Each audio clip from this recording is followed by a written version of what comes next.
Welcome to today news. Bapatla మండలం తూర్పు Pinniboyina పరిపాలెం ప్రబలిన diarrhoea పంట పొలాల్లో పనులు చేసేటప్పుడు ఎండవేడితో పాటు ఎండకు వేడెక్కిన నీరు తాగడం వల్ల విరోచనాలు అవుతున్నట్లు డాక్టర్ ఉస్మాన్ తెలిపారు. మందులు వాడిన వెంటనే విరోచనాలు తగ్గుముఖం పట్టాయన్నారు. 2 రోజుల నుంచి మెడికల్ క్యాంపు నిర్వహిస్తున్నామని, ఇప్పటి వరకు 60 మందికి పరీక్షలు చేసి మందులు పంపిణీ చేశామన్నారు. 2 వ్యక్తులు ప్రైవేటు వైద్యశాలలో చికిత్స కోసం వెళ్లారని, ప్రస్తుత పరిస్థితి అయితే అదుపులోనే ఉందని తెలిపారు.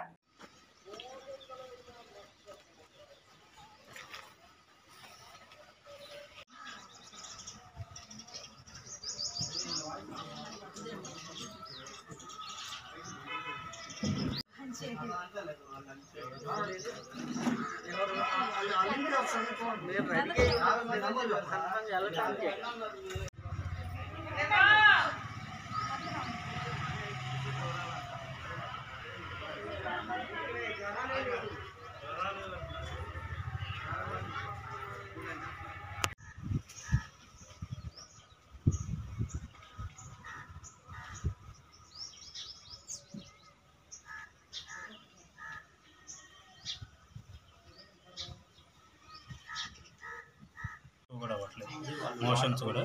మేము నిన్న మొన్న ఇవాళ కూడా ఇంటింటికి సర్వే చేస్తున్నాం. 2 డేస్ నుంచి ఇంటింటికి సర్వే చేసాం కాబట్టి అంత ఏం సివియారిటీ అయితే ఏం రాలేదు. ప్రతి ఇంటికి వెళ్ళి సర్వే చేసి వస్తున్నాం. మళ్ళీ ఇవాళ కూడా మళ్ళీ సర్వే చేస్తున్నాం. దీనివల్ల కండిషన్ అదుపులోనే ఉంది. తినబోయిన వరిపాలెంలో డయేరియా సింపుల్ మోషన్స్ వస్తున్నారు ఎక్కువ మంది. కాకపోతే మేము 3 రోజుల నుంచి క్యాంప్ పెట్టుకున్నాము. నిన్న ఒక 25 మంది వచ్చారు. కానీ పేషెంట్లు దాంట్లో డయేరియా వచ్చిన వాళ్ళు 8 మంది దాకా ఉంటారు అంతే. వాళ్ళకి ట్రీట్మెంట్ చేసాం. అంటే ఇక్కడే మా దగ్గరే ట్రీట్మెంట్ అయిపోయింది. అదే అలాగే ఇవాళ ఒక 3 వచ్చారు డయేరియాతో. వాళ్ళకి కూడా మందులు ఇచ్చి పంపించేసాము. ఇక్కడ నార్మల్గానే ఉంది, కండిషన్ అయితే అదుపులోనే ఉంది. మళ్ళీ హాస్పిటల్లో అయితే ప్రస్తుతానికి 2 ఉన్నారు. గుంటూరు ఒకటి, కల్లపాలెం ఒకటిలో ఉన్నారు అంతే. అంత కండిషన్ అయితే ప్రజెంట్ బాగానే ఉంది. ఏంటి సార్